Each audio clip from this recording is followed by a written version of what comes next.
Hello, this lecture is on 19th century missions. Church historians have described the 19th century as a period of crisis for Western Christianity. As early as 1825, socialist Henri Saint-Simon championed a new Christianity stripped of much biblical doctrine. After the mid-century, Darwinism and German higher criticism challenged Christianity's most fundamental doctrines. Adding to this were the resentments of atheistic intellectuals. Karl Marx desired political revolution and the abolition of Christianity.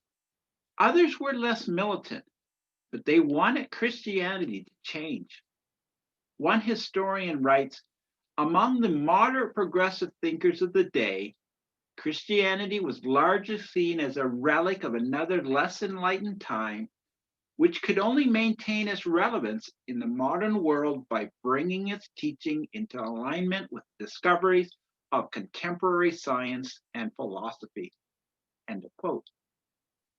Contrast to the hostile messages of intellectuals were the hopeful messages of missionaries throughout the globe. An examination of 19th century China and late 19th century South Africa offers evidence of the vitality of Christianity as missionaries did not let obstacles stop them from sharing the good news.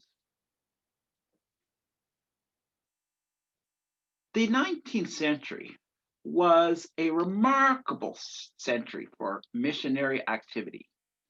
The Baptists had the Baptist Missionary Society, founded in 1792. In the next several years after mission, there were other missionary societies formed in Britain. There was the London Missionary Society, founded by a group of Methodists, Presbyterians, and Congregationalists. The evangelical wing of the Church of England formed the Church Missionary Society. Missionary societies were set up in many other European countries, such as the Netherlands, Denmark, Germany. The general membership of growing churches and the public at large contribute the necessary funds for missionary work. There were many shining lights. For example, reports of the missionary work of Baptist William Carey in India inspired many others. Called the founder of modern missions, Carey with his family arrived in Calcutta in 1793. Both men and women went on the mission field to share the gospel. In fact, female missionaries, in addition to many other duties, participated in the task of preaching, something denied at home. Since the 16th century, Europeans desired to share Christianity with the Chinese, with at best only modest success. Chinese leadership followed a policy of isolationism that isolated the country from Europe for over 200 years. During the 19th century, China experienced major difficulties. It faced domestic rebellion and foreign challenges. Sadly, the British sold large amounts of opium, the addictive narcotic, to the Chinese, creating one of the worst drug problems the world has known. Opium became Britain's major export to China, and opium itself was grown in British controlled India. It was export to China because the British Industrial Revolution produced very little the Chinese wanted in exchange for tea, which was Britain's major import from China. The Chinese government sought to control the opium problem, which precipitated a war with Britain. The consequences of the Opium War, which took place in 1839 to 1842, were profound for 19th century China. Beyond merely a dispute with the British over opium, the conflict centered around questions of sovereignty and modernity.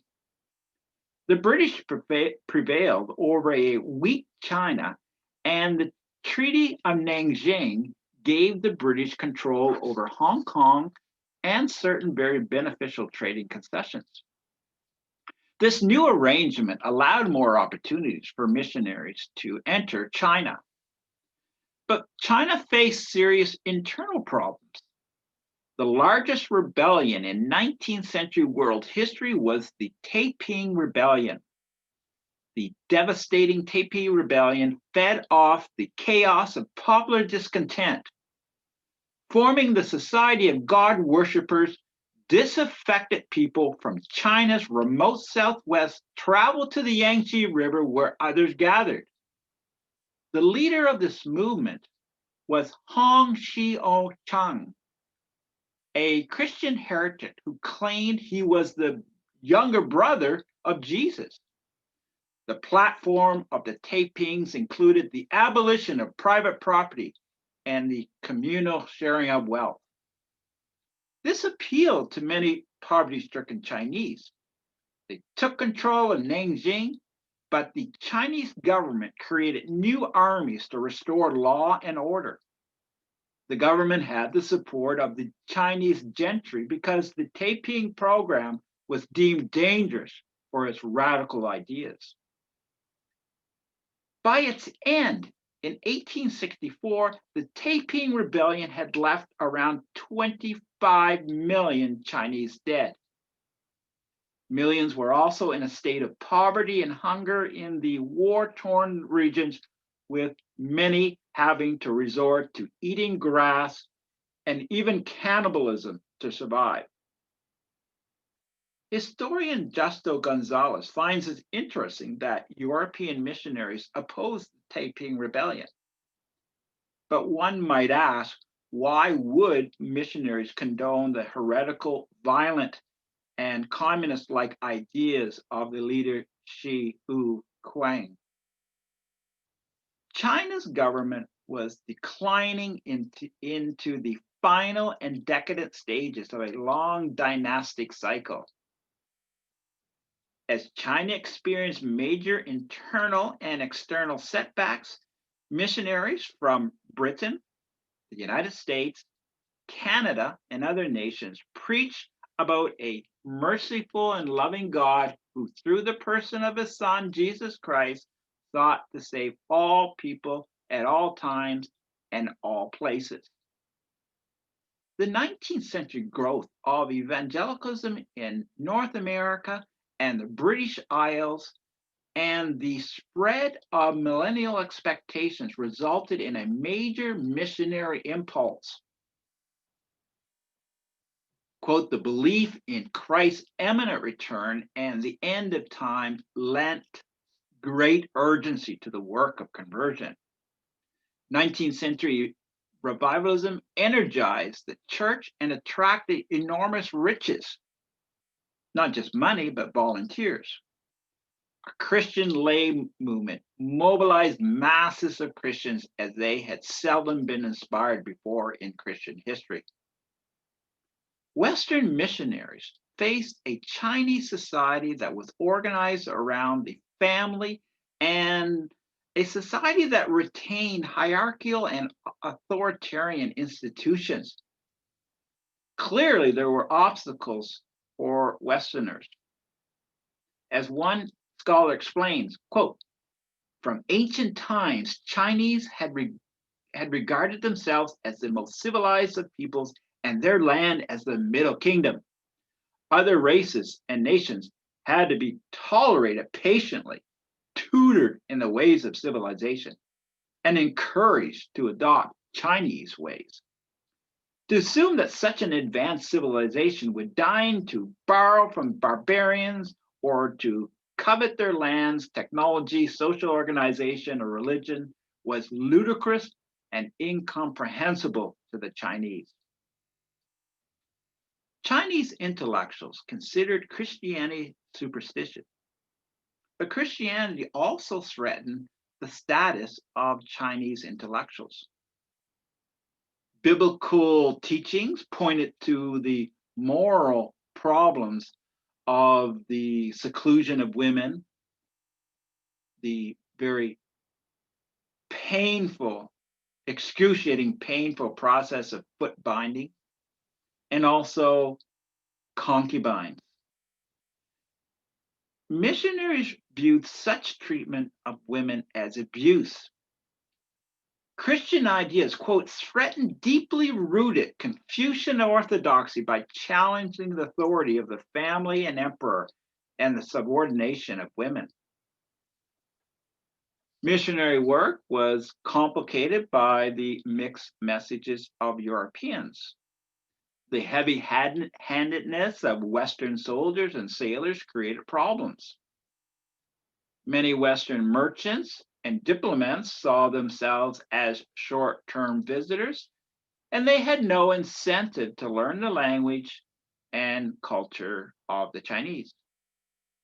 It was a different story for missionaries who learned the language, and many of them who embraced the culture.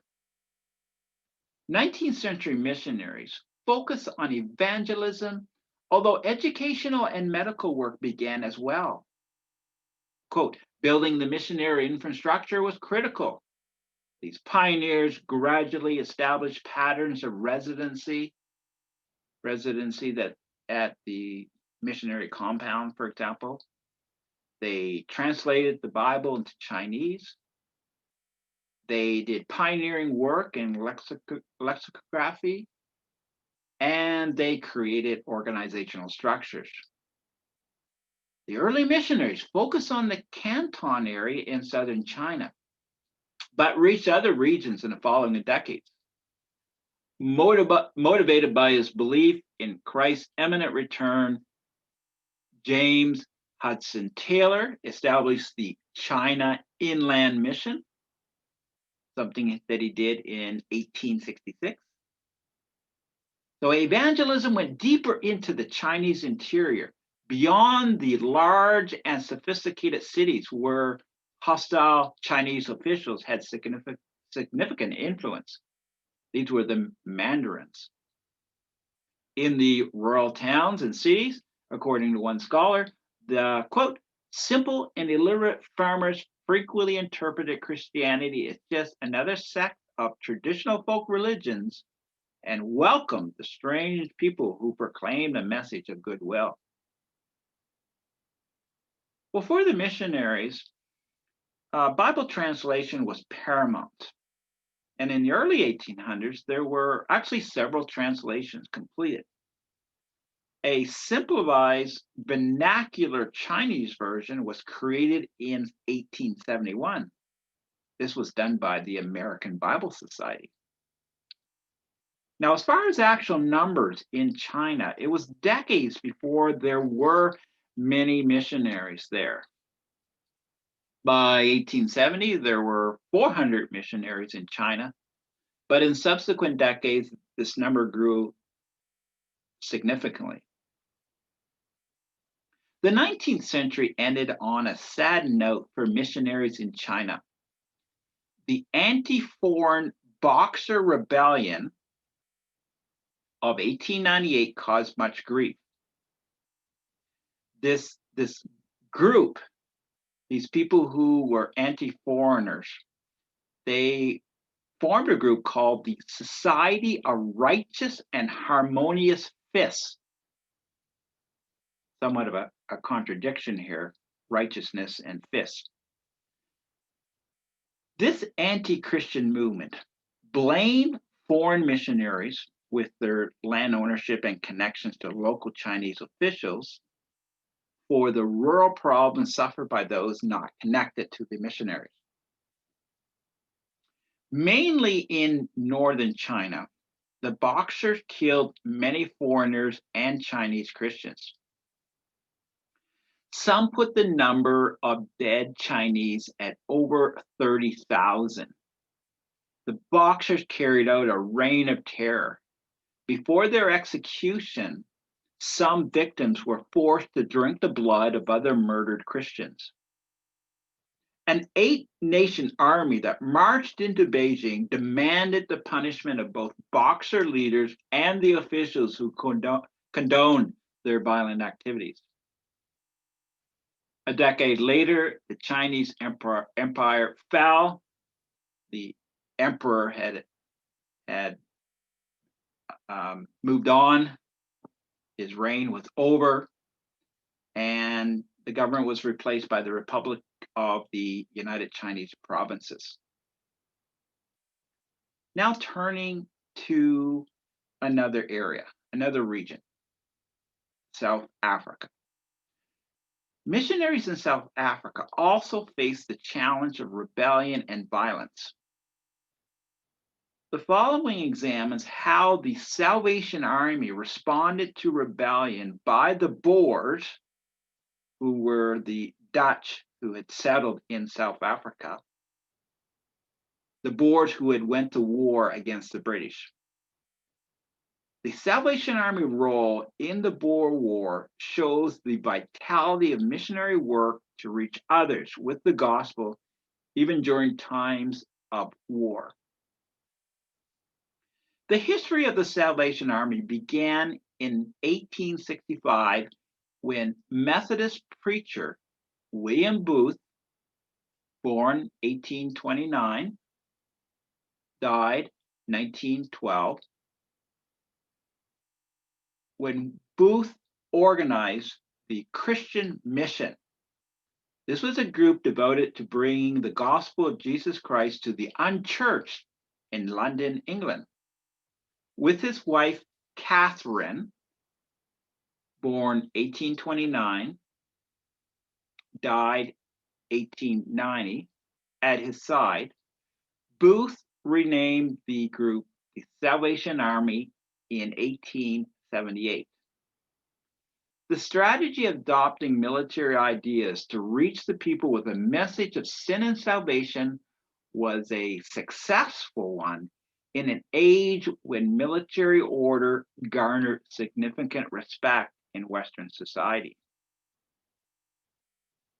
And William Booth certainly presented a clear orthodox message, a clear traditional sin and salvation message. With Booth as head, military attired Salvation Army preachers were officers, congregations were corps,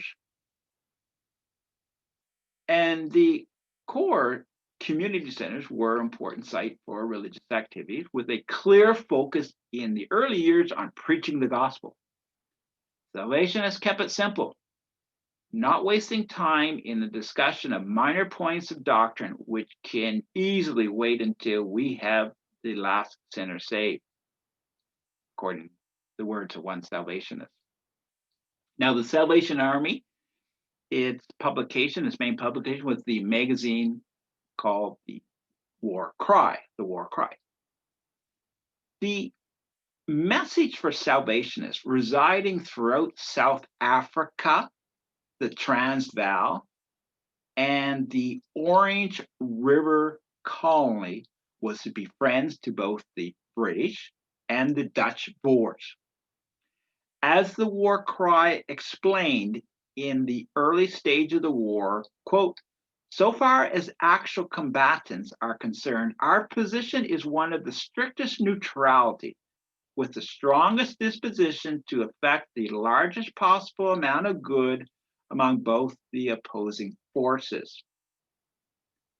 All lives mattered, and thus it was paramount to seek God's will, spiritual revival, and peace and goodwill amongst men. Winning souls for Christ trumped all concerns." Days before the war began, the war cry could see no justification for war between the so-called Christian nations of Great Britain and the South African Republic. If the British decided to sow the seed of death to national greatness, the Salvation Army leaders knew where they stood. when the cleverest spirits from hell agitated for evil in the smoldering fire of war, the ultimate highest service for salvationists was seeking the salvation of the individual soul. A greater triumph than any army defeating its foe was reclaiming, quote, from the power of evil and darkness to the love of truth and right, one soul. After the war officially broke out on October 10, 1899, the war cry began informative reports on the conflict. As early as November 4, it reported of 500 British and many more Boer soldiers killed early into this hapless war. Deadly engagements and land ravaged by war meant ample work for salvationists, providing accommodations for disabled soldiers and distressed refugees of both sides. Early into the war, it became obvious that the Salvation Army in Africa encountered many serious difficulties with its missionary activities. Constant migrations of refugees poured into Cape Town, and Salvation Army finances diminished in many depopulated districts. Salvation Army operation in Johannesburg, Pretoria, and other communities cut off by the war suspended their work. The salvation work in Cape Town was heroic. Quote, all refugees came to us, and while we look after their bodies, we do not forget the starving souls around us. Already, within weeks of the start of the war, there were reports of fallen salvationists on both sides, slain on the battlefield. But again, it was their duty to follow the commissioner's direction and, quote, hold themselves ready at all times to do the most menial thing possible if it is likely to give them the opportunity to benefit either British or Boer. The war cry reported that only the Salvation Army had permission to conduct meetings in the military camps. Again, this is speaking to the neutrality that both the Boers and the British recognized. Pursuing the salvation of sinners, a typical Salvation Army procedure was a revival type meeting at soldiers' camps near the front. At one meeting in January 1900, soldiers brought candles from their tents and they used their bayonets as candlesticks to illuminate the gathering. Quote, from the moment we began, the presence of God was felt and conviction was stamped on many faces. One soldier confessed he was, quote, the biggest sinner in the camp, and many others begged us to come again. On the battlefield, men saw little glory of war, and many cried, quote, like children when they lost their mates. Salvation meetings offered hope. Salvationists themselves witnessed the evils of war with many heartbreaking stories passed on to war cry readers, such as the following, quote, one of the guards, a big fellow, thrust his bayonet through the body of a Boer who, with his dying strength, shot him through the head, both men dying almost simultaneously. Told in South Africa and shared with war cry readers were stories of providential escapes where God's protecting arms surrounded Salvationists exposed to the dangers of war. In a letter to his mother, a Canadian Salvationist wrote of one fierce Boer attack, quote, the bullets whistled all around me. I can tell you, dear mother, it was a near shave for me, but our God did not see fit that I should be hurt. Praise him forevermore. I can say, I love him best of all. And if he sees fit, His will be done. I believe he will take me home. There were stories of heroism, of various Salvationists who died in the war and thus promoted to glory. One war cry story of death drew the most important lesson for Salvationists serving in the war in the hospitals, kitchens, halls, and near the battles. As she recounted, quote, "Then we heard of Bob Wilson, the Salvation hero. Oh, we lost many Liggers, but I felt as I heard, if I can only help one man to die as our Bob Wilson died, with the water of life in his soul, it is worth anything." A Salvationist explained who Bob Wilson was. He was a Salvationist for several years, and during the Boer War, he received 2 serious wounds to his head. When offered a drink of water, he refused, saying, "Give it some other lad. I have the water of life," and so passed away to be with God. Attending to all soldiers, the Salvationists believed that the Salvation Army was the, quote, "the best organizational, best able to deal with these men about spiritual things. They are our people, and it would be wrong if we were not on the spot to minister to their eternal welfare." And there were testimonies of soldiers under the fire of bullets coming thick and fast who remembered and found peace in the blessing spoken at Salvation Army meetings. After a half-year war, soldiers continued to flock to meetings. Quote, an open air here in camp is a sight not easily forgotten. Each means an audience of about 300. The men seem eager to hear the truth and openly acknowledge that they have been blessed. We loan the troops songbooks and pick the songs that are mostly known. It is a beautiful thing to hear the men sing. Evidence of trust was that many soldiers gave the Salvationists postal addresses of their wives in the event of their death on the battlefield. Whatever the state of the war, encouraging reports continued of, quote, earnest prayer, vigorous singing, and red hot testimonies. All of this taking place at these open air and indoor meetings. The mission work was impressive.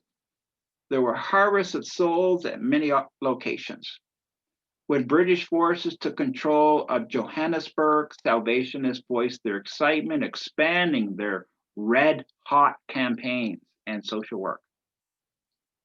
At meetings for Boer prisoners of war, men came out for salvation. There were weekly meetings for Boer prisoners on the island of St. Helena. Quote, we have had some very nice meetings among the men. Over 200 round us listening. In fact, there are meetings going on various parts of the camp all day long, so it is not dull for them. One Boer prisoner held elsewhere told a Salvationist nurse, God bless you and the Salvation Army for what you are doing. At a meeting for Boer prisoners in Ceylon, it was a treat to hear 600 Dutch voices singing, quote, the Lion of Judah. Faced with living in mostly rough conditions, a poor diet, and pitiful sleeping arrangements in most cases, and struck down with fever and other illnesses, Salvationist nurses provided much comfort and care to all soldiers.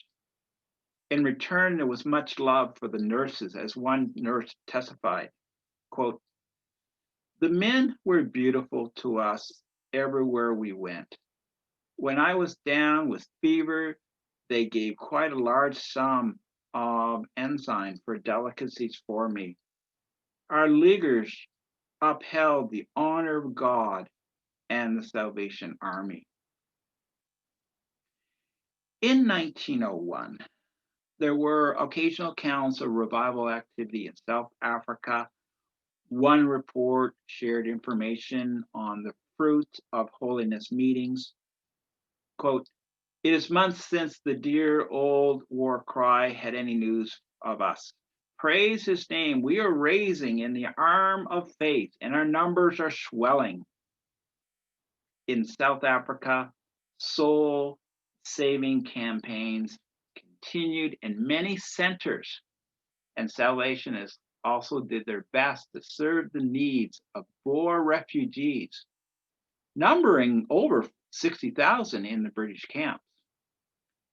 The Salvation Army consistently pointed out the misery of war, but there was also an awareness of a greater evil of sin in man's heart, day in and day out, that many people did not acknowledge.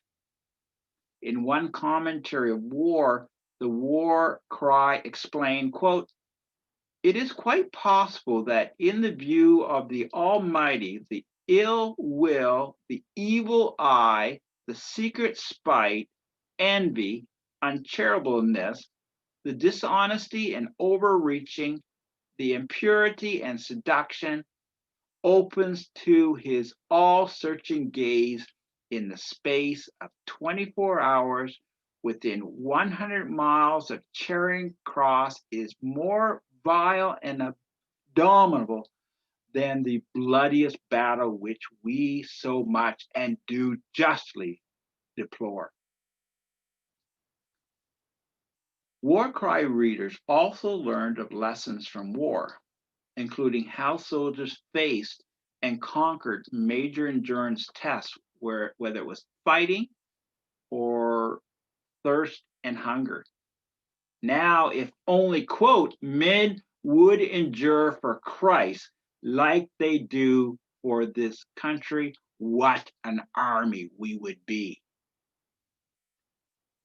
As for British imperialism, Salvationists saw that all people benefited more than not from British power. Upon the death of Queen Victoria, the war cry wrote of the British Empire leading the van of civilization in the cause of liberty and commerce, as well as the propaganda of the gospel among the heathen nations of the world. End of quote. One theme was Salvationists pursuing two duties: a willingness to fight and give one's life for King Edward VII and win precious souls for the King of Kings.